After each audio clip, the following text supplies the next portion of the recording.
स्वागत है आपका आज की अगली क्लास में। बहुत इंटरेस्टिंग टॉपिक किया था हमने। सब्स्टिट्यूशन के सारे फैक्टर्स पढ़ डाले थे, SN1 के SN2 के सारे फैक्टर्स, मतलब सबस्ट्रेट स्ट्रक्चर कैसा होना चाहिए, लीविंग ग्रुप कैसा होना चाहिए, न्यूक्लियोफाइल कैसा होना चाहिए एंड फाइनली सॉल्वेंट कैसा होना चाहिए। ठीक है, सॉल्वेंट में मैंने एक क्वेश्चन भी दिया था SN2 के लिए, उसे हम डिस्कस करेंगे। और लास्ट में आके हमने समराइज भी किया था, आपको याद होगा हमने समराइज किया था SN2 SN1 और सारी कंडीशंस लिखी थी। सो इंटरेस्टिंग पॉइंट पर अगर हम जाएं,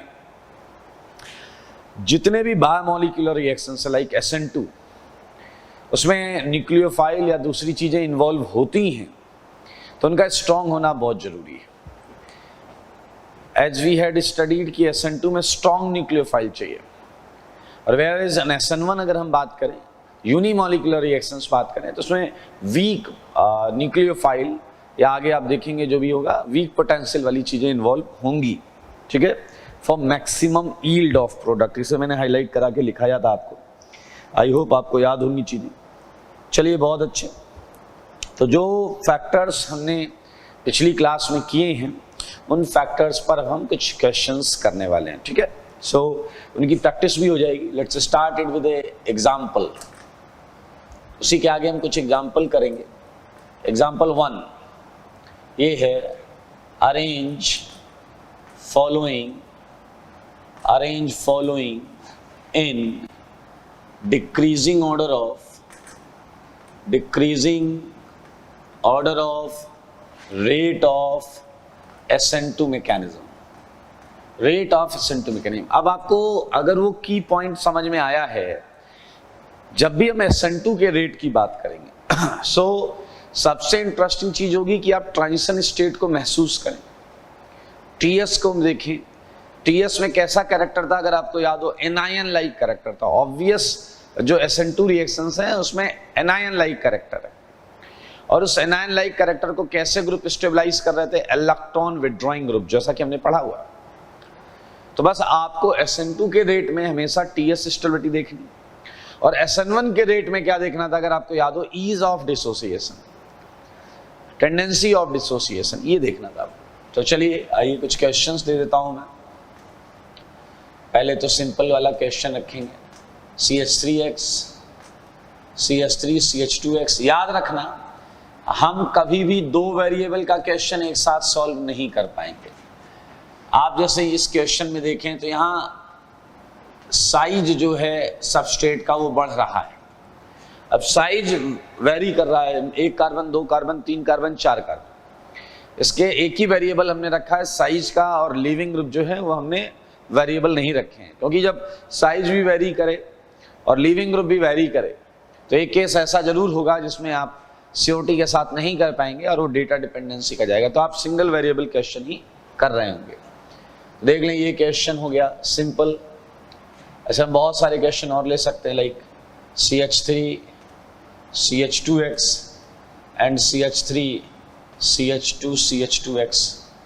ठीक है, थर्ड पर चलते हैं। इसके आइसोमर्स ले लेते हैं, टर्सरी ब्यूटाइल हैलाइड के।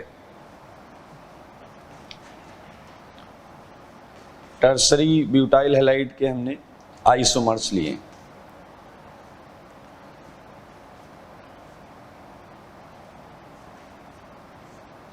ये देख लें क्वेश्चंस, बहुत इजी क्वेश्चंस हैं। इनमें SN2 ऑर्डर लगाना है आपको।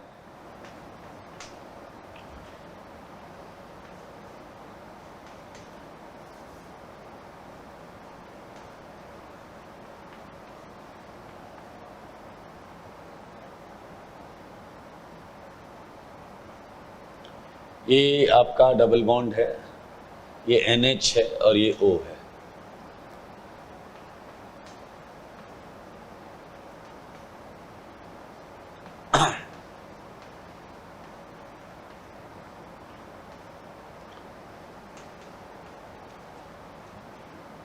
अब जैसे 7th क्वेश्चन में अगर आप देखेंगे तो 7th क्वेश्चन में मैंने क्या किया, मैंने स्ट्रक्चर जो है वो फिक्स रख दिया और लीविंग ग्रुप बदल दिया।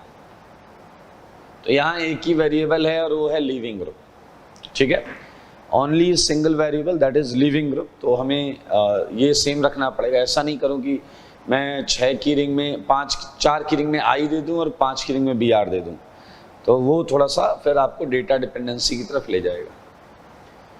तो ऐसे क्वेश्चंस हम बड़े आराम से कर सकते हैं।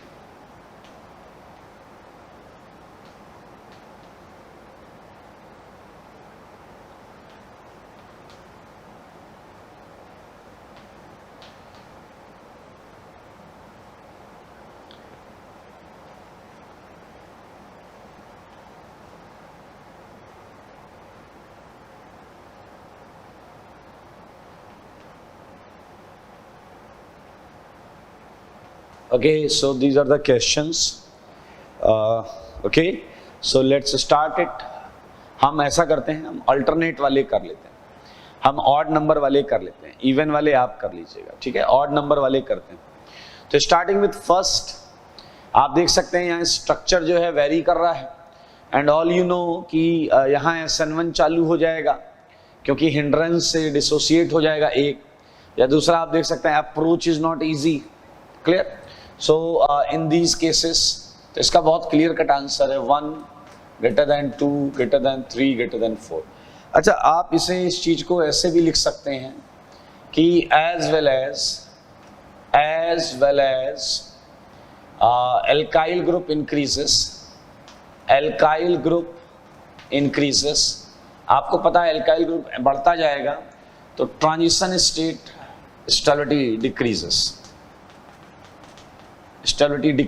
तो ऐसा एक एक्सप्लेनेशन जरूर रखें। अब अगर आपको ट्रांजिशन स्टेट के बारे में हल्का सा भी आइडिया है, जैसा कि हमने पढ़ा था, ये X भाग रहा है, ये न्यूक्लियोफाइल आ रहा है, तो आप जरूर ट्रांजिशन स्टेट एक बार अपनी आंखों के सामने बनाएं, तो आपको ये दिखाई देगा कि इस ट्रांजिशन स्टेट में एनायन लाइक कैरेक्टर है। देखा आपने एनायन लाइक कैरेक्टर, इधर भी पार्शियल माइनस है, इधर भी पार्शियल माइनस। तो ये ट्रांजिशन स्टेट में अगर तुम यहाँ एल्काइल ग्रुप बढ़ाते जाओगे तो डेफिनेटली ये क्राउडेड होगा, डिस्टेबलाइज्ड होगा और रेट घट जाएगा। I think the exact concept is with third. ध्यान से देखें, इसमें हमेशा ये देखा करें, पहले उस कार्बन को ऑब्जर्व करें जिस पे हेलोजन लगा है, पहले उस कार्बन को ऑब्जर्व करें जिस पे हेलोजन लगा है। अगर आप ऐसा कर पाते हैं तो आप देखेंगे ये 1 डिग्री है, ये 1 डिग्री है, ये 3 डिग्री है और ये 2 डिग्री। तो ये क्लियर हो गया कि SN2 के पॉइंट ऑफ व्यू से जो सेकंड वाला कंपाउंड है, ये second compound that is at last, this is degree and this is okay, मैं रोमन में लिख देता हूँ। सेकंड वाला कंपाउंड लास्ट है बिकॉज ये 3 डिग्री है। सेकंड लास्ट होगा आपका फर्स्ट, क्योंकि यहाँ देखें 1 डिग्री है तो approach would be relatively better, इन दोनों से तो बेटर अप्रोच होगी। But now there is a competition between these two 1 degree cases. So when directly attached carbon contains same degree, we can say alpha carbon जो अभी हमने देखा है, ये अल्फा कार्बन। तो जब अल्फा कार्बन की डिग्री सेम हो जाए तो look at beta, so this is your beta and this is your beta. Clear? So now again you can see that this beta is more crowded. तो पास में भी जो भीड़ भाड़ होगी उससे थोड़ा फर्क तो पड़ेगा ही, and clearly we get it answer, it's a 4 greater than 3 greater than 1 greater than 2. Look at this. ये 3 डिग्री था सबसे खराब, ये 2 डिग्री था सेकंड खराब, ये दोनों 1 डिग्री थे, फर्स्ट एंड सेकंड के दावेदार हैं। And it would be definitely ahead because देख सकते हैं इसका अल्फा तो कम डिग्री का था, बीटा भी रिलेटिव टू दिस कम डिग्री का है। तो ये एक तरीका है जिससे हम चीज़ों को देखेंगे। अच्छा, कॉन्सेप्ट यहाँ भी यही लगा है TS स्टेबिलिटी वाला, क्योंकि यहाँ 2 एल्काइल ग्रुप जुड़े हुए हैं, यहाँ 3 जुड़ा हुआ है, यहाँ 1 जुड़ा है, दैट इज डिफरेंट। 1 है लेकिन बड़ा है, ठीक है, लेकिन आपको नंबर ऑफ एल्काइल ग्रुप से देखना होता है। तो इस तरीके से हम कर लेंगे। टॉकिंग अबाउट फिफ्थ, अगर आपको याद हो फिफ्थ के बारे में, थोड़ा मजेदार था। लुक एट दिस, ये वो ग्रुप्स हैं जो इलेक्ट्रॉन विड्रॉइंग का काम करेंगे। बेटा देखो, अगर SN2 की थ्योरी नहीं आती तो फिर चीजें आपको समझ में नहीं आएंगी। That's why it's most important कि आप थ्योरी पर पहले कमेंट करें, जो हमने पिछली क्लास में की। All these are electron withdrawing groups. Clear? This is vinyl and which can show withdrawing tendency in this case SN2.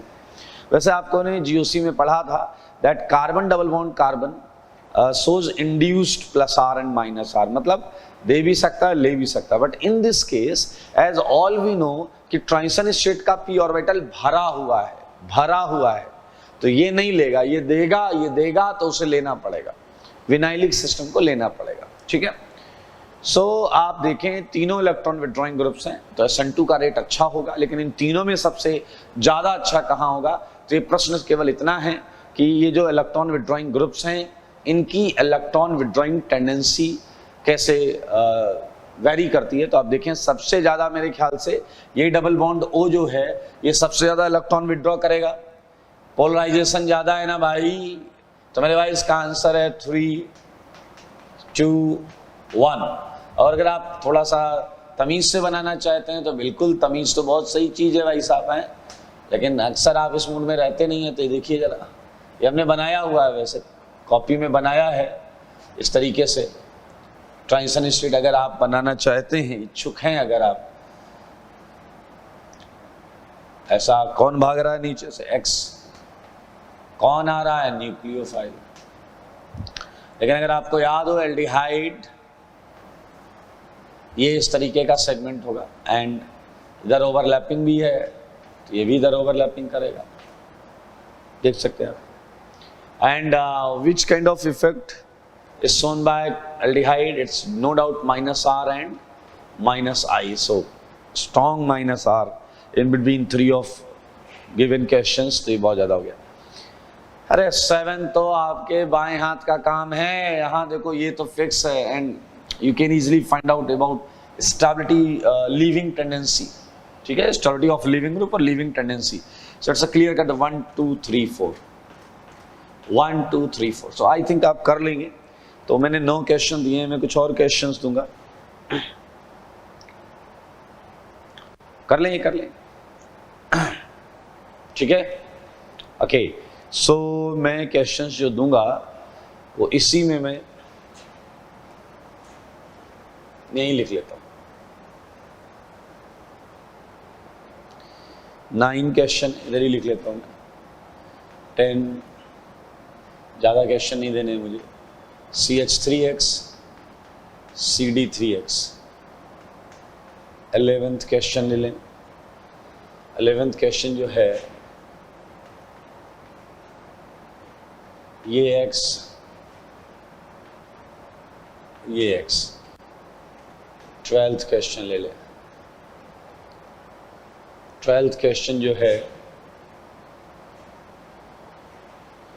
उसमें हम एक और चीज ले लेते हैं, ये X और यहां आ गया NO2, ठीक है। So these are the questions in which we have to compare SN2, okay. So after 9 10 11 12 ये क्वेश्चंस, मैं कुछ और क्वेश्चंस डाल रहा हूं जिस पे आपको बहुत ध्यान से सोचना चाहिए। दिस इज ऑल अबाउट कि एक है CH2OS डबल बॉन्ड O। मेरे ख्याल से अगर आपको याद हो तो हमने लीविंग ग्रुप्स पढ़े थे, लीविंग ग्रुप्स। उसमें हमने पढ़ा था tosylate, brosylate, nosylate, triflate, mesylate. This is your mesylate leaving group, mesylate leaving group. So you have to compare in between these to.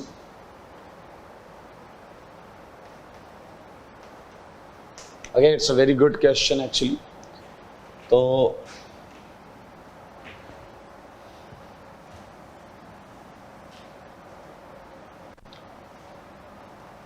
ये SN2 कंपेयर करना है, ठीक है। SN2 का रेट कंपेयर करना बहुत आसान है।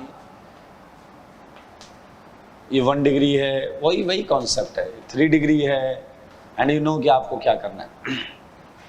एंड 15th क्वेश्चन मैं और दे देता हूं आपको, लास्ट क्वेश्चन, ठीक है, 15। तो इन दिस क्वेश्चन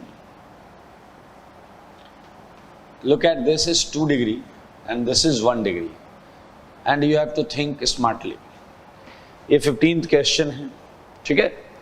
चलिए, सो नाउ ये SN2 के क्वेश्चंस कुछ हमने यहाँ कर लिए, कुछ आपको करके लाने हैं, तो मैं अब इन्हें हटा रहा हूँ और अब हम करेंगे क्वेश्चन वापस एक, लेकिन अब हम करेंगे रेट ऑफ SN1 के लिए। अच्छा, कुछ लोगों के दिमाग में ऐसा आ जाता है कि भैया अगर SN2 का रेट निकाल लिया है और SN1 का निकालना है तो SN2 का रेट निकाल के उल्टा कर दो। गलत है। अगर आप ये सोचते हैं तो आप गलत कर रहे हैं, क्योंकि आपको याद हो nature of living tendency, nature of living tendency में मैंने साफ साफ लिखाया है कि सिंस लिविंग ग्रुप का निकलना दोनों मैकेनिज्म का RDS है। SN2 का भी देखिए, उसमें भी CX बॉन्ड टूटता है और SN1 में भी RDS में CX बॉन्ड टूटता है।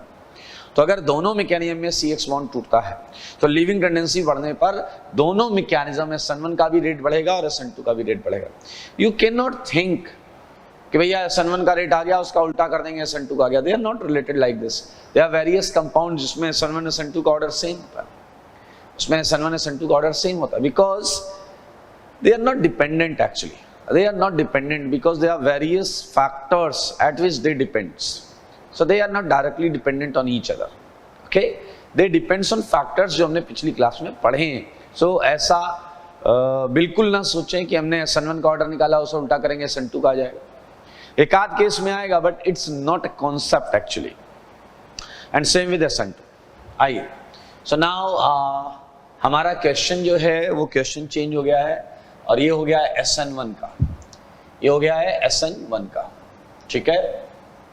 ये SN1 का है और SN1 में आपको मैंने बताया हुआ है कि आपको ईज ऑफ डिसोसिएशन देखना है, आपको ये देखना है कि कितनी जल्दी डिसोसिएशन होता है, ठीक है। सो this is your question, question number 1, okay. So question number 2 वही है जो पहले था, 1 भी यही है।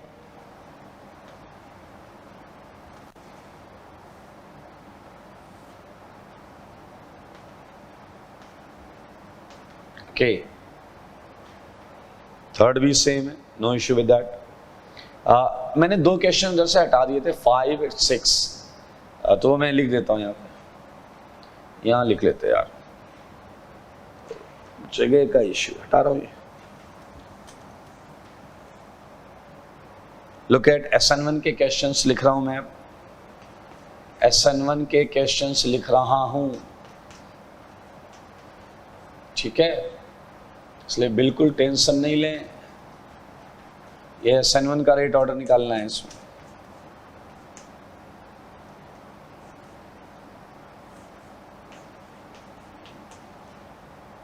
ठीक है, 5th क्वेश्चन जो है उसमें हम कर लेते हैं।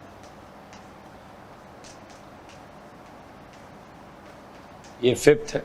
6 और 7 ध्यान से देखें आप, 6th question and 7th question बिल्कुल सेम होगा जो मैंने SN2 में दिया था, जो मैंने SN2 में दिया था, दे एग्जैक्टली सेम हियर। तो आप कॉपी कर लीजिएगा, 6th क्वेश्चन जो SN2 में था वही वाला, उसी में आपको निकालना है SN1 का ऑर्डर। 7th भी सेम है, and after 6th 7th look at this is 8 है, 9 है, सेम क्वेश्चन है, सेम क्वेश्चन है। 10th क्वेश्चन अलग है, 10th क्वेश्चन अलग है। 10th क्वेश्चन ये है आपका CD3 और ये है CD3, ठीक है। तो इन दोनों में आप निकालेंगे 10th का। 11th ठीक है, सेम रख लेते हैं। 12th चेंज कर लेते हैं थोड़ा सा। 12th है CH3O, ठीक है, ये CH3O लगा है 12th। 13th का बहुत ज़्यादा लॉजिक नहीं होगा यहाँ पर, तो 13th भी चेंज कर लेते हैं, ठीक है। 13th में हम कर लेते हैं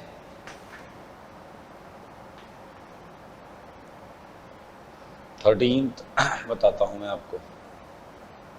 It is all about SN1, okay? So 1 is Cl35 and this is Cl37, ठीक है। And talking about 15th, सो ये हम कर चुके हैं, लेकिन फिर भी मैं आपको करा रहा हूं।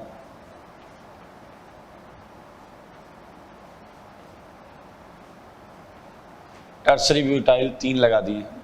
सो look at again we have 15 question for SN1 and let's start it. हम अगेन फिर से क्या कर सकते हैं, ऑड नंबर ऑफ सॉल्व कर सकते हैं, और हमें देखना होता है ease of dissociation. So now look at this carbon, this carbon, this carbon and this carbon.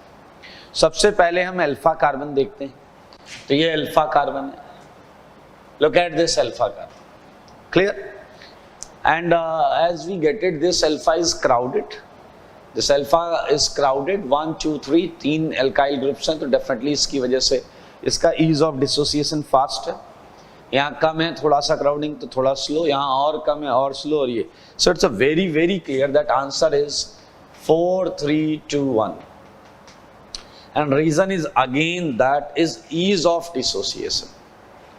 Reason is again that is ease of dissociation. If ease of dissociation किसी option में ना है, नहीं है, और आपसे पूछा जाए भी करेक्ट स्टेटमेंट क्या है, अगर ईज ऑफ डिसोसिएशन है तो आपको उसे मार्क करना पड़ेगा, और नहीं है तो फिर दिल पे पत्थर रख के वही पुराना राग गाएंगे, स्टेबिलिटी ऑफ कार्बोकेटायन, कि ये हटेगा तो केटायन बढ़िया बनेगा, ये हटेगा तो कम, वो और कम। समझ में?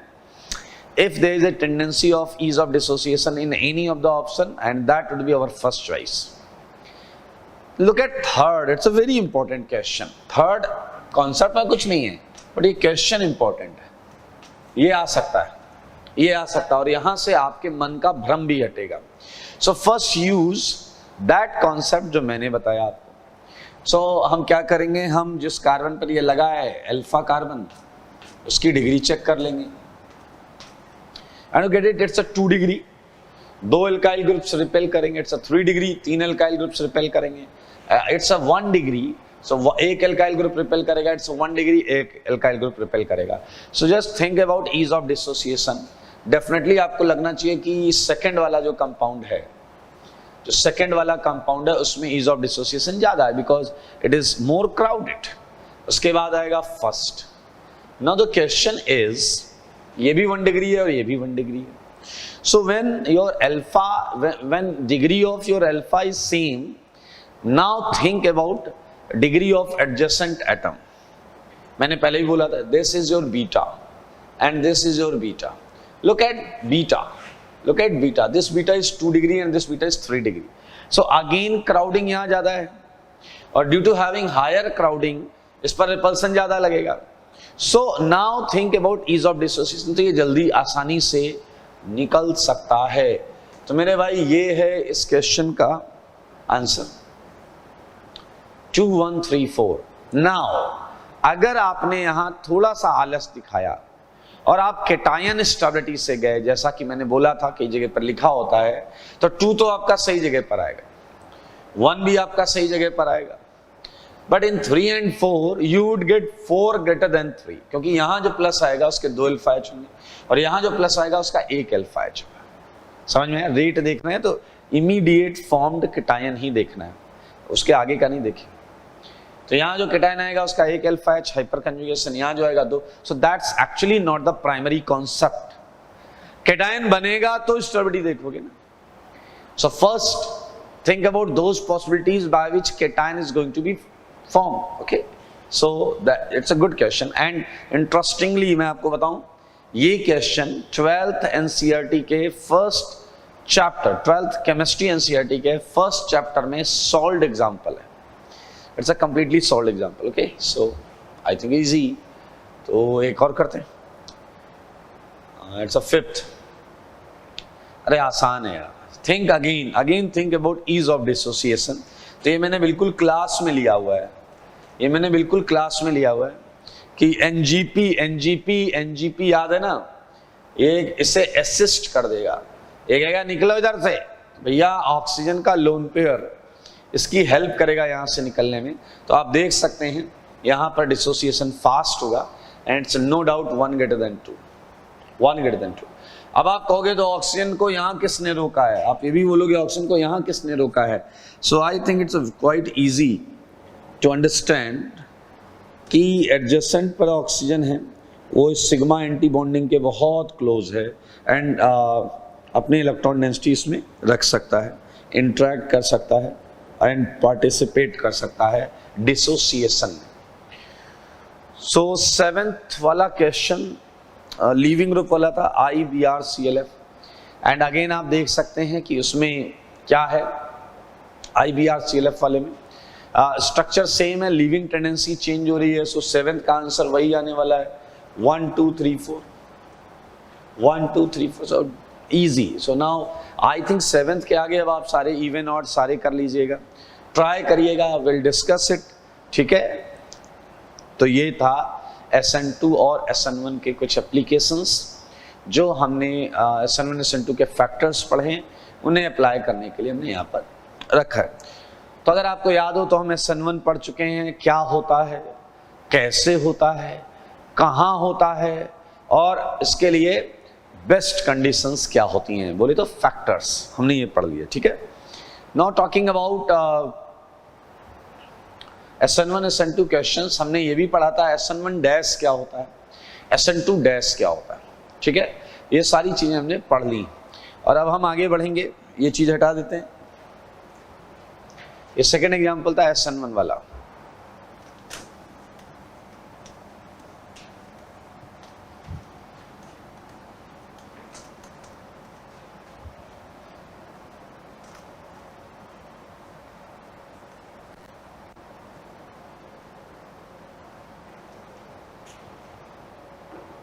ठीक है, सो SN1 SN2 आपको समझ में आ गया। आप सारी चीजें इस चैप्टर की इसी के इर्द गिर्द घूमने वाली हैं। तो चलिए मैं आपको कुछ इंटरेस्टिंग चीजें बताऊंगा जिस पर आपका ध्यान आना चाहिए। लाइक कई ऐसे क्वेश्चंस होंगे, ये छोटे छोटे नोट के अंदर हम सेगमेंट लिखने वाले हैं, नोट के अंदर। ओके, कई बार क्या होता है कि जब रिएक्शंस कराई जाती हैं तो सॉल्वेंट एक सिंगल सॉल्वेंट नहीं लेते, हम मिक्स सॉल्वेंट लेते हैं। आई मीन दो सॉल्वेंट को मिक्स करके रिएक्शन कराई जाती है। कई बार रिएक्शन की डिमांड होती है, रिएक्शन की रिक्वायरमेंट होती है, रिएक्टेंट के नेचर पर डिपेंड करता है। तो ऐसे क्वेश्चंस को हम स्टडी कैसे करते हैं, क्लियर? तो मैं नोट के फर्स्ट पॉइंट में बताना चाह रहा हूं, इन केस ऑफ मिक्स सॉल्वेंट, ठीक है, अगर हम मिक्स सॉल्वेंट ले रहे हैं तो उसमें दो केसेस क्रिएट होंगे। मैंने जो दो सॉल्वेंट मिक्स किए हैं, ध्यान से सुनिएगा, like it's some kind of, it's a container and we are using S1 and S2 as a solvent, clear? And समझने वाली बात यह है कि this is your S1 and this is your S2 and first representation is a kind of, थोड़ा सा मैं अलग अलग कर देता हूं, ठीक है, कि ये दो सॉल्वेंट हैं लेकिन ये मिक्सबल नहीं है। फिल इट लाइक, ये दो सॉल्वेंट्स हैं, ये मिक्सबल नहीं है, तो ऐसा गलत बना दिया मैंने थोड़ा सा। फिर एक नीचे होगा, एक ऊपर होगा। एक केस ये आता है यहां पर, ध्यान से सुनें, this is the case when solvents are not miscible, mix नहीं हो रहे हैं, ठीक है। And one of the case would be, clear, जिसमें लाइक आपने जो सॉल्वेंट यूज किया है that is your S1 and S2 and they both are miscible. समझ रहे हैं आप? दो केसेस आएंगे मिक्स सॉल्वेंट वाले केस में, तो हमें हल्का सा आइडिया लेना है, बहुत ज़्यादा इसमें डीप में नहीं जाना है, clear? This is the case when solvents are miscible, this is the case when they are not miscible. तो दोनों केस में हम इंटरेस्टिंग चीज़ें हैं, उन्हें समझ लें। तो ये मैं लिख देता हूँ, ये केस है सॉल्वेंट्स आर मिक्सबल, क्लियर, मिक्स हो जाते हैं, और ये solvents are इमिक्सबल।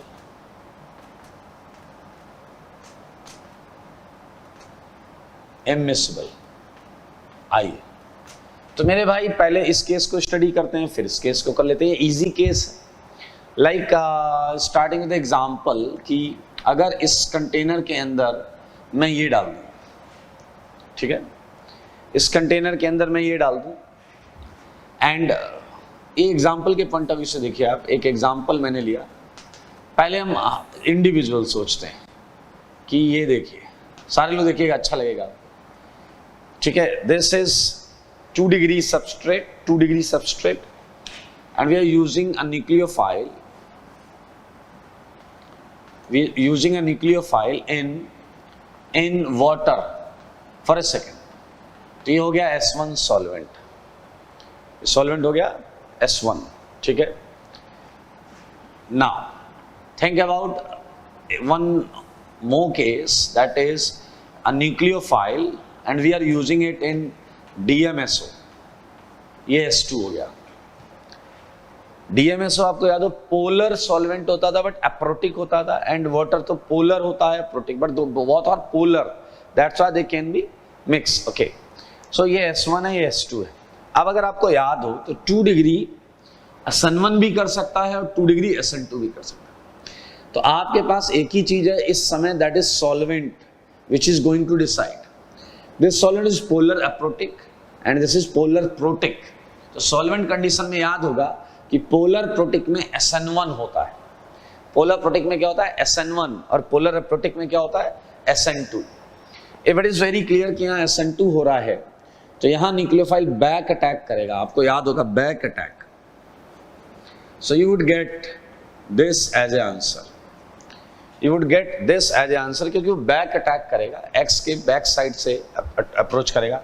But in case of SN1, in case of SN1 what would you get कि ये डिसोसिएट होगा, पहले यहाँ प्लस आएगा और प्लस पर फिर न्यूक्लियोफाइल टॉप बॉटम बोले या लेफ्ट राइट बोले, दोनों तरफ से अटैक होगा। तो बहुत आराम से आप देख सकते हैं, you would get this along with this, ठीक है। एंड क्लियरली ये SN1 है, S1 इज डिफरेंट भाई, ये मैकेनिज्म है SN1 और ये मैकेनिज्म है SN2। अब ये सब तो बड़ा ऑब्वियस है क्योंकि ये तो हमने पढ़ा हुआ है। तो अगर मैं आपसे ऊपर वाले रिएक्शन के रेट की बात करूं RSN1, तो आप क्या करने वाले हो, KSN1 जो उसका कांस्टेंट है, रेट और फिर आएगा, आपको याद है इसमें केवल हैलाइड कंसंट्रेशन आता था, SN1 के नोट में हमने लिखा हुआ है। इस रिएक्शन का रेट तुम इस इक्वेशन से निकालोगे, इस इक्वेशन से निकालोगे। और अगर मैं आपसे पूछूं कि नीचे वाली रिएक्शन का रेट क्या है, तो इसमें अगर आपको याद हो कांस्टेंट KSN2, तो ये इसके साथ साथ न्यूक्लियोफाइल पर भी डिपेंड करेगा, that is SN2। But now what would happen जब ये केस आएगा कि न्यूक्लियोफाइल तो है और साथ में S1 प्लस S2 है, and to make situation very clear, I'm writing it 50% SN1 and 50% SN2. Don't focus on percentage. Don't focus on percentage। ये तो मैंने ऐसा लिखा है कि आपको लगे यहाँ दोनों का ठीक ठीक अमाउंट लिया गया, दोनों का ठीक ठीक अमाउंट लिया गया, ठीक है। So when mixed solvent is there, you won't deny कि अब रिएक्शन SN1 के रास्ते से भी चलेगी और SN2 के रास्ते से भी चलेगी।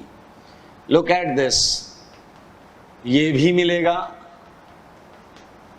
ये मैंने अलग अलग क्यों लिखा है डैश वाला, क्योंकि आप समझ सकते हैं दिस इज द पार्ट जो SN1 के रास्ते से आंसर से आया होगा, ये SN1 के रास्ते से आंसर आया होगा और ये SN2 के रास्ते से आंसर आया होगा।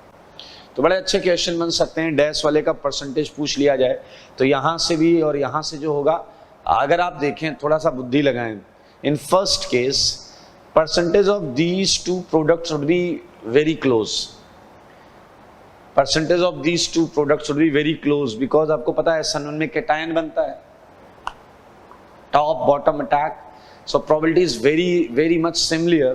तो अगर सेम है तो आप देख सकते हैं इनका परसेंटेज एक जैसा होगा। तो अगर हमें टोटल का परसेंटेज दिया जाए तो हम उसे डिवाइड करके 2 से इसका निकाल सकते हैं, और SN2 का है तो ऐड कर हो सकता है ना। फिलहाल आप देख सकते हैं कि ये मिक्स सॉल्वेंट रिएक्शन है, and in this case we are considering that these two solvents are miscible, obviously because both solvents are polar. Polar है भाई, पोलर है। तो अब हम बात करेंगे सेकंड वाली रिएक्शन की रेट की। Okay, so now talking about rate of second reaction. तो मेरे भाई आपने देखा इसमें SN1 भी हुआ है और SN2 भी हुआ है। तो पर सेकंड जितने प्रोडक्ट SN1 से बने हैं प्लस पर सेकंड जितने प्रोडक्ट SN2 से बने, वही इसका रेट होगा। भाई ओवरऑल रिएक्शन ने पर सेकंड कितना प्रोडक्ट दिया, ये तो इस बात पर डिपेंड करेगा ना पर सेकंड SN1 वाले रास्ते से कितना आंसर आया और SN2 वाले रास्ते से। तो quite easy, it is RSN1 plus RSN2. So such kind of reactions rate can be easily calculated by simple sum, algebraic sum R equal to RSN1 RSN2 रख दीजिए आप। So you would have RX in common, okay? So ये आ जाएगा आपका KSN1 plus KSN2 along with nucleophile। ये आपका net rate है R। Now the thing is this कि अगर आपसे ये पूछ लिया जाए इस रिएक्शन में SN1 से कितना प्रोडक्ट आया है और SN2 से, तो मेरे ख्याल से परसेंटेज निकालना आप बचपन में सीख गए थे। तो अगर मैं परसेंटेज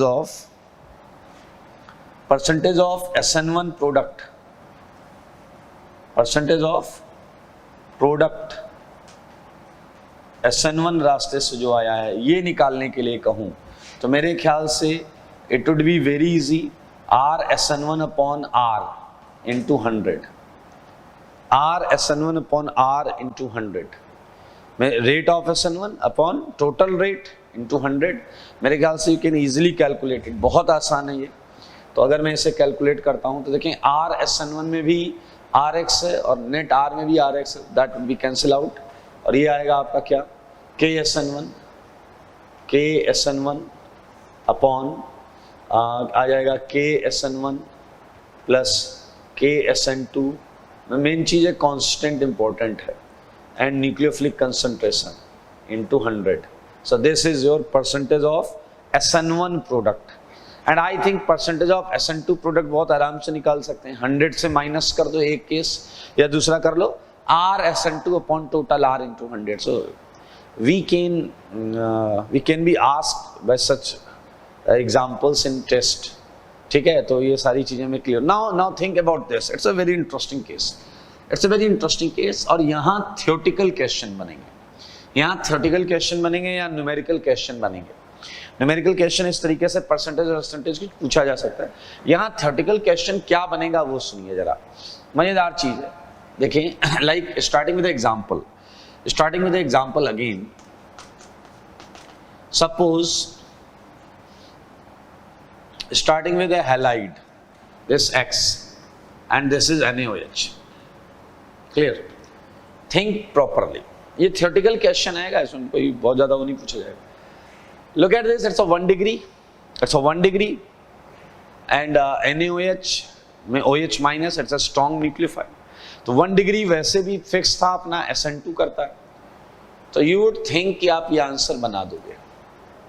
अच्छा, आप ये भी बोल सकते हो SN2 करेगा तो पीछे से क्यों नहीं लगाया, यहाँ SN2 कर रहा था तो पीछे से लगाया था, वेज था तो डैश लगाया था, मेरे भाई ये सेंटर काइरल था इसलिए लगाया था, यहाँ कोई फायदा नहीं है, आप पीछे से लगाओ, आगे से लगाओ, लेफ्ट से लगाओ, राइट से लगाओ, सेम ही दिखेगा।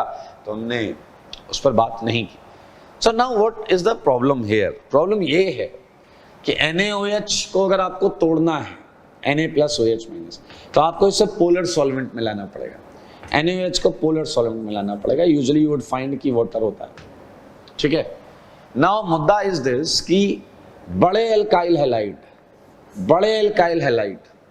जो होते हैं, लाइक आपने देखा बड़े एल्काइल हैलाइड जो होते हैं, they are insoluble in water,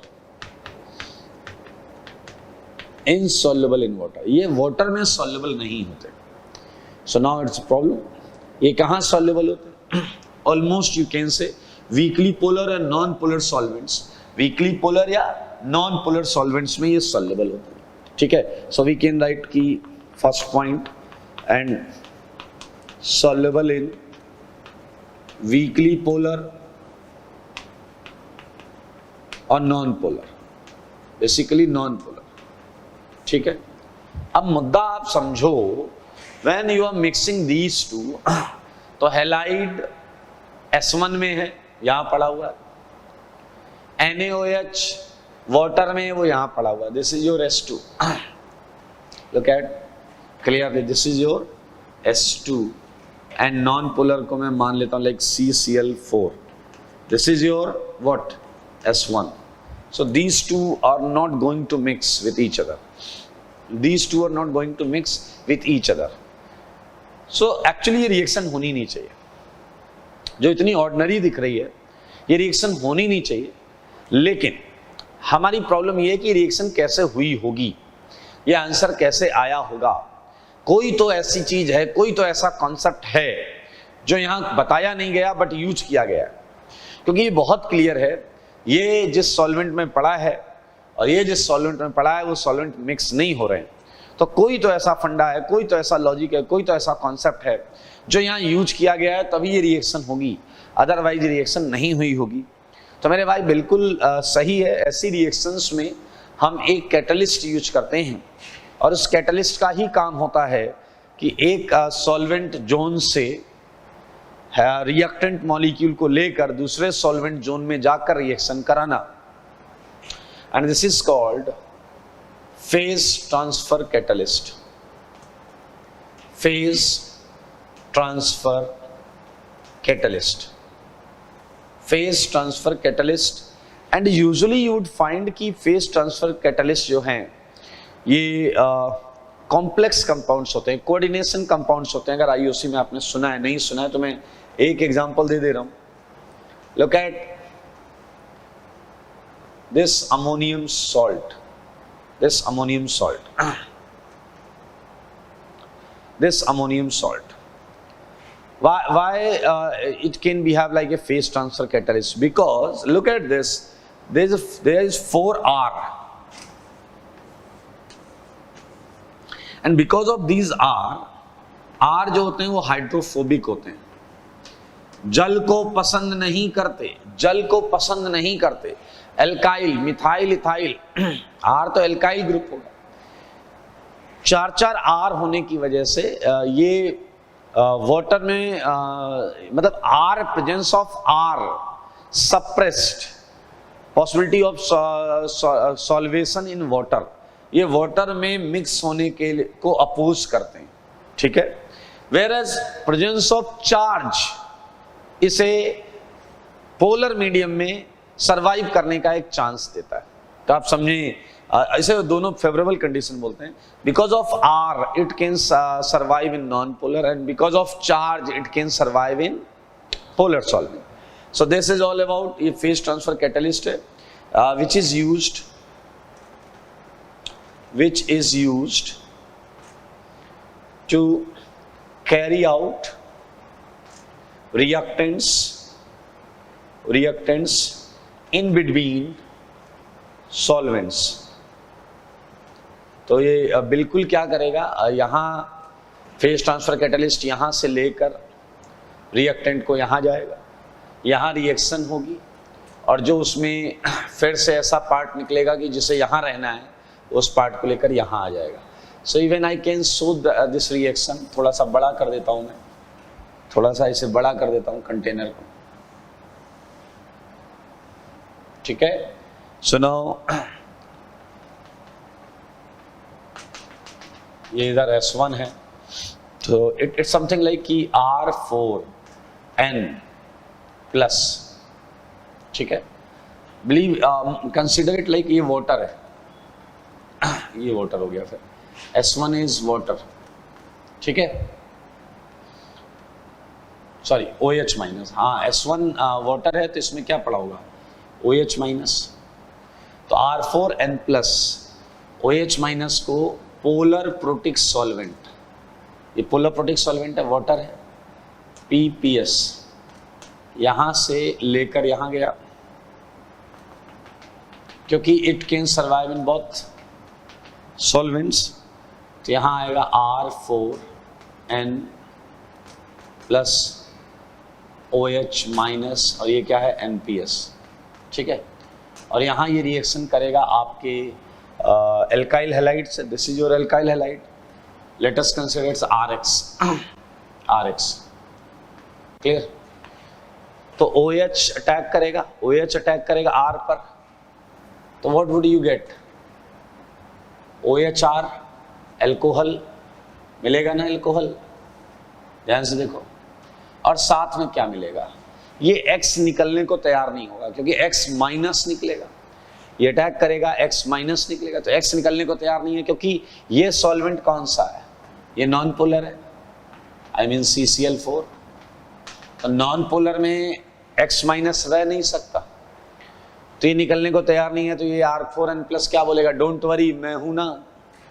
और मेरे भाई R4N प्लस जो है इस X माइनस को यहां से लेके फिर यहां आएगा, R4N प्लस X माइनस यहां आएगा। और आपको पता है यहां क्या घूम रहे थे, NaOH, फिर ये NaOH से रिएक्शन करेगा, फिर ये NaOH से रिएक्शन करेगा, और NaX देखो पोलर प्रोटिक सॉल्वेंट में छूट जाएगा NaX, और फिर से R4NOH लेकर जाने के लिए तैयार हो जाएगा। सो इस तरीके से ये फेज ट्रांसफर करता रहता है।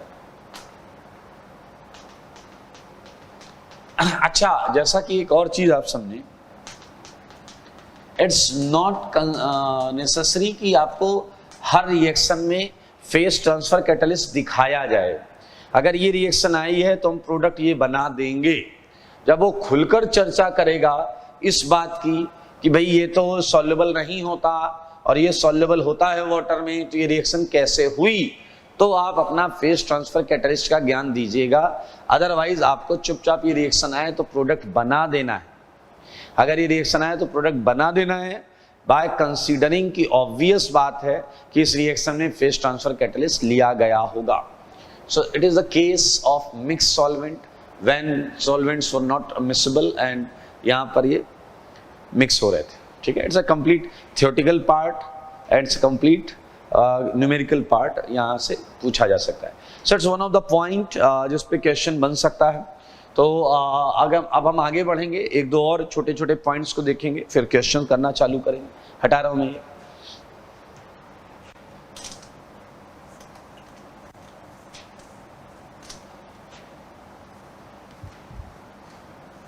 ये थियोरेटिकल है, इसे पूरा सब पढ़ लीजिएगा अच्छी तरीके से। Now the one of the part in note is second part, जो मैं चाहूंगा आप लोग ध्यान दें, बड़ा इंटरेस्टिंग सेगमेंट है, वो है न्यूक्लियोफिलिक कैटलिस्ट, ठीक है। न्यूक्लियोफिलिक कैटलिस्ट, न्यूक्लियोफिलिक कैटलिस्ट मेरे भाई बहुत इंपॉर्टेंट सेगमेंट है। कई न्यूक्लियोफिलिक कैटलिस्ट रिएक्शंस, कई न्यूक्लियोफिलिक सब्स्टिट्यूशन रिएक्शंस में हम कुछ बाहर से यूज करते हैं, and use of that thing actually increases rate many times. तो क्यों होता है, कैसे होता है और कौन ये काम करता है, ये देखने के लिए देखिए बोर्ड पर, ये जानने के लिए देखिए बोर्ड पर। न्यूक्लियोफिलिक कैटलिस्ट दरअसल एक बहुत पॉपुलर चीज है, I माइनस। I माइनस बहुत चमत्कारी एनायन है, I माइनस बहुत चमत्कारी एनायन है। तो सिंस देखें क्या चमत्कार कर सकता है। अगर मैं आपसे पूछूं अगर मैं आपसे पूछूं कि I minus, Br minus, Cl minus, F minus में अच्छा न्यूक्लियोफाइल कौन है, तो नॉर्मल कंसीडरेशन में आप I माइनस को सबसे अच्छा न्यूक्लियोफाइल बोलेंगे। और अगर इन्हीं चार में मैं पूछ लूं लीविंग ग्रुप कौन सा अच्छा है, तो फिर आप I माइनस का ही नाम लेंगे। तो यार अब देखो, since I minus can be have both like good nucleophile and good leaving group। इसका मतलब सोचो, आपको मजा आएगा। इसका मतलब है अगर निकलने की बारी है तो ये सबसे ज्यादा स्ट्रॉन्ग दावेदारी रख रहा है कि मैं निकलूंगा, और अगर अटैक करने की बारी है तो कह रहा है मैं सबसे जल्दी अटैक करूंगा। Because of that I minus can we have like a nucleophilic catalyst in most of the substitution reaction. Hence NaI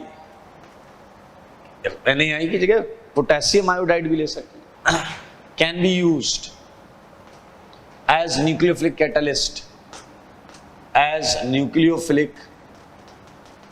catalyst in most SN reactions. SN reactions समझ गए होंगे, substitution reactions, clear? SN reactions. आइए एक example करते हैं. This is your RX, ठीक है, and this is your nucleophile. You would get answer nucleophile R plus X minus, clear? तो R में CH3 अगर दिखा दूं तो क्या आपके भेजे में ये चला गया कि SN2 reaction? I think very obvious. अगर ये छोटा वाला तो SN2 करने के लिए पैदा हुआ है, आपको याद हो, ये बात नहीं कर रहे, बट एक कॉमन सेंस है कि SN2 है, ठीक है, इट्स अ रिएक्शन A. लेकिन ये देखा गया है कि अगर इसी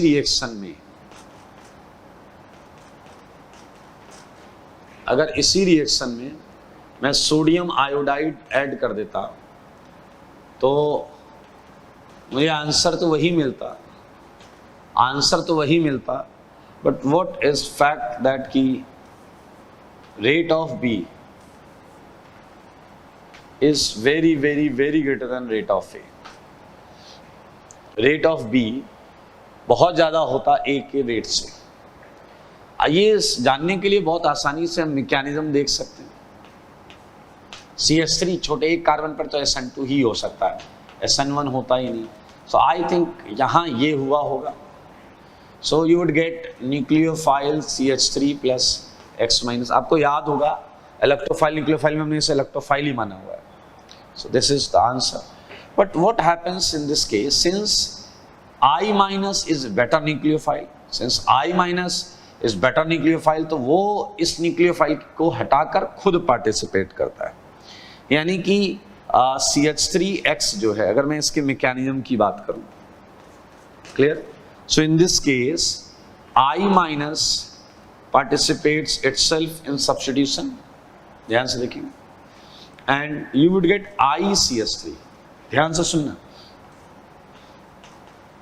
अब आपका न्यूक्लियोफाइल जो है, देखो, why this step is faster, because I minus is a better nucleophile than nucleophile, this given nucleophile, तो ये step fast हो गया इससे.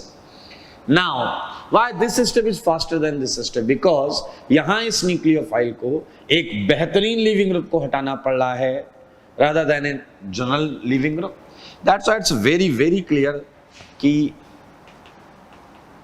आपको यहाँ पर जो भी चीजें NaI या X जो भी वो मिल जाएगी. देखिए आंसर, we're getting answer. आप एक चीज जरूर यहां ट्रैप कर सकते हैं कि सर अगर ये सेंटर काइरल होता, ध्यान से सुन, अगर ये सेंटर काइरल होता तो आपको प्रोडक्ट अलग दिखती, क्योंकि देखो इसमें तुमने एक बार बैक अटैक कराया, जबकि यहां तुमने 2 बार बैक अटैक कराया. आई ने एक बार अटैक किया, एक बार इसने अटैक किया. हालांकि ये थोड़ा सा फील देने के लिए मैंने यहाँ न्यूक्लियोफाइल लेफ्ट में लिखा है, यहाँ न्यूक्लियोफाइल राइट में लिखा है. आप अगर देखेंगे, अगर ये सेंटर काइरल होता तो एक बार न्यूक्लियोफाइल बैक अटैक करता तो प्रोडक्ट इन्वर्टेड आता, इन्वर्टेड कॉन्फ़िगरेशन का प्रोडक्ट दिखता. और अगर यहाँ पर होता तो एक बार ये बैक अटैक करता और फिर ये बैक करता तो फ्रंट में ही आ जाता न्यूक्लियोफाइल. तो ये समझने वाली चीज है, बहुत आसान चीज. सो it's one of the point nucleophilic catalyst का.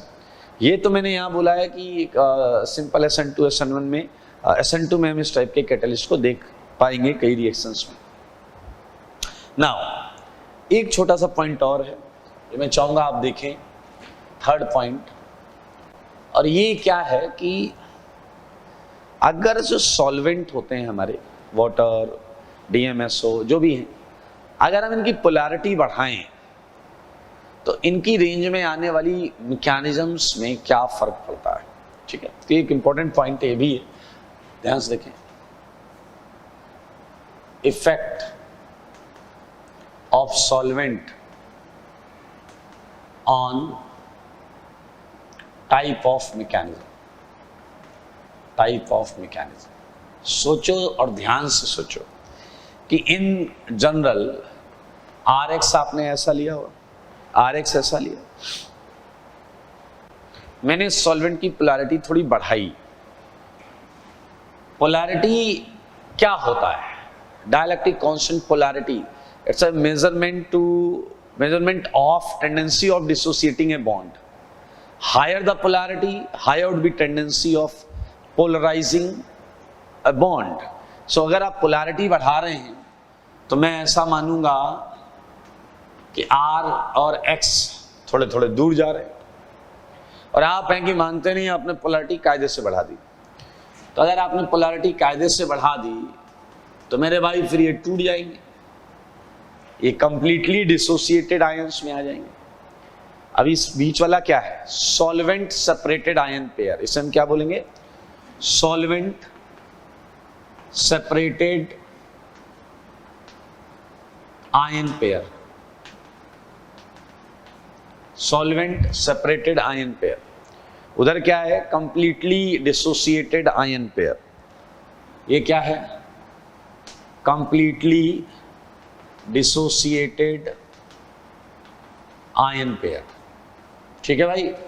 Now you can think and observe कि अगर डिसोसिएशन नहीं हुआ है तो मैकेनिज्म के चांसेस SN2 रहेंगे, और अगर डिसोसिएशन हो जाता है तो मैकेनिज्म के चांसेस SN1 हो जाएंगे। In between some sort of chance SN2 और थोड़ा सा SN1 चांस रहता है। So what we can find out from this point कि पोलैरिटी बढ़ाने पर ये रिएक्शन आगे की तरफ भागेगी, पोलैरिटी बढ़ाने पर रिएक्शन आगे की तरफ भागेगी। इट मींस रिएक्शन का नेचर SN2 से SN1 की तरफ जाएगा, बायोमोलिकुलर से यूनिमोलिकुलर की तरफ जाएगा। तो हम इस बात को कंक्लूड कर सकते हैं, on increasing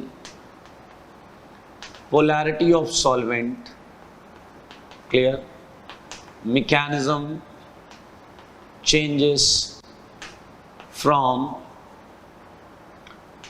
SN2 to SN1, या फिर बोल सकते हैं बायोमोलिक्यूलर से यूनिमोलिक्यूलर, इसकी तरफ मैकेनिज्म शिफ्ट होने लगती है। Okay, so this is all about छोटे छोटे पॉइंट्स जो SN1 SN2 से रिलेटेड है।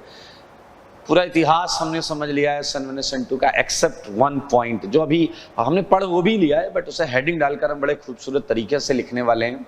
वो ये पॉइंट है कि SN2 में आपको पता है बैक अटैक होता है, तो हम इस पर चर्चा करेंगे। ये स्टीरियो केमिस्ट्री ऑफ SN2 की बात कर रहे हैं। स्टीरियो केमिस्ट्री ऑफ SN2 का मतलब है कि जो प्रोडक्ट SN2 मैकेनिज्म से आएगी, जो प्रोडक्ट SN2 मैकेनिज्म से आएगी, उस प्रोडक्ट का स्टीरियो केमिस्ट्री पर हम चर्चा करेंगे with respect to stereo chemistry of reactant, या फिर with respect to stereo chemistry of substrate. Okay, तो ये पॉइंट मैं हटा रहा हूं, देख लें। इंटरेस्टिंग पॉइंट्स है भाई साहब, मजेदार पॉइंट्स हैं, हटा रहा हूं।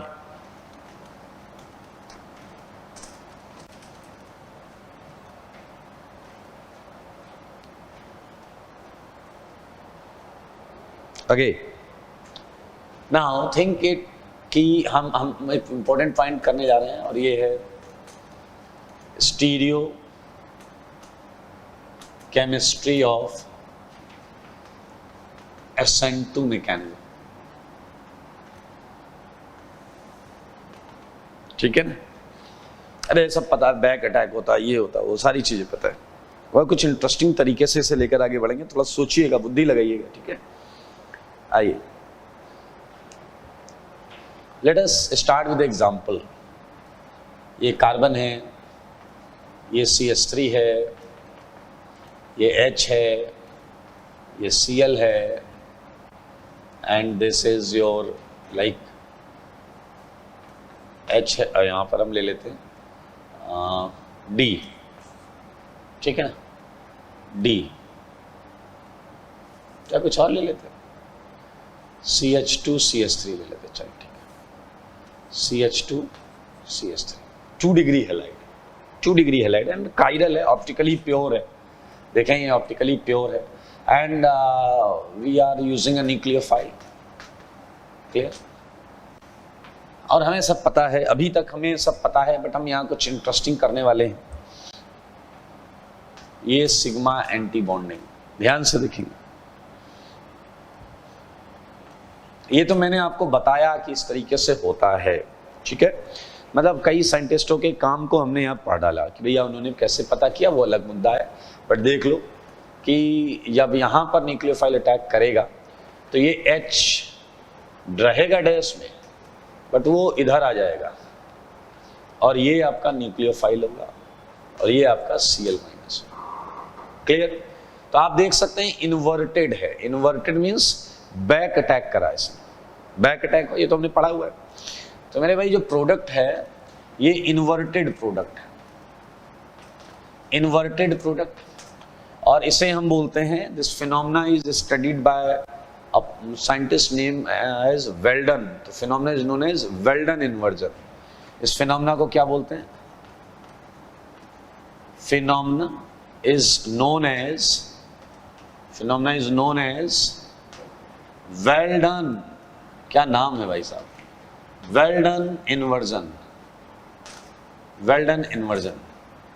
अगर आपसे पूछा जाए कि इस रिएक्शन के दौरान क्या इन्वर्जन हुआ है? हाँ भाई, और कैसे बोला जाए इन्वर्जन हुआ? बॉन्ड्स का इन्वर्जन हुआ है।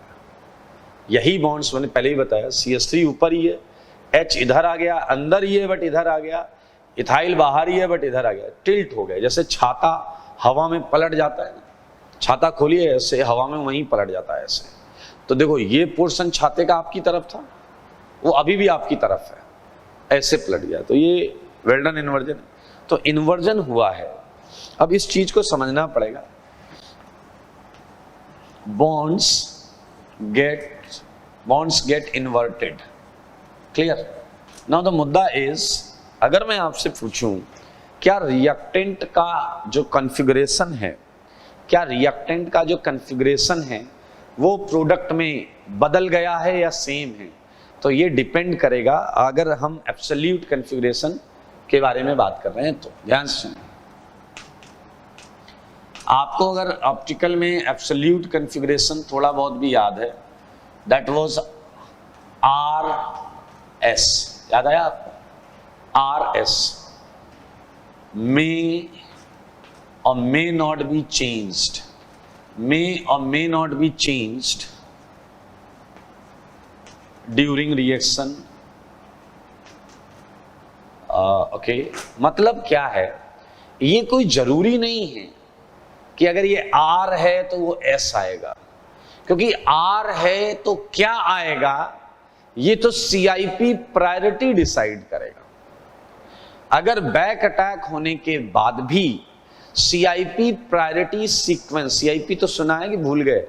कॉर्न इन गोल्ड प्रीलॉग, GI में पढ़ा था, GI के बाद हमने ऑप्टिकल में भी यूज किया था, EZ में GI में यूज किया था, RS ऑप्टिकल में यूज किया। तो अगर आपके बैक अटैक से CIP प्रायोरिटी चेंज हुई नहीं तो R था तो R रहेगा, S था तो S रहेगा, और अगर चेंज हो गई तो R से S हो जाएगा। तो साफ साफ लिखा है एब्सोल्यूट कॉन्फ़िगरेशन मे और मे नॉट बी चेंज्ड। ये बहुत सिंपल है, आप कर सकते हैं। लाइक देखिए, अगर OH माइनस है, मैं आपको सिंपल बता रहा हूँ, अगर ये OH माइनस है तो चेंज हो जाएगा, ठीक है। लेकिन मान लो मैं यहाँ सल्फर ऑलरेडी लगा दूं, सल्फर SCH3, तो OH अटैक कराओगे। अभी क्या हो रहा है, ये हटने के बाद OH की फर्स्ट प्रायोरिटी आ जाएगी।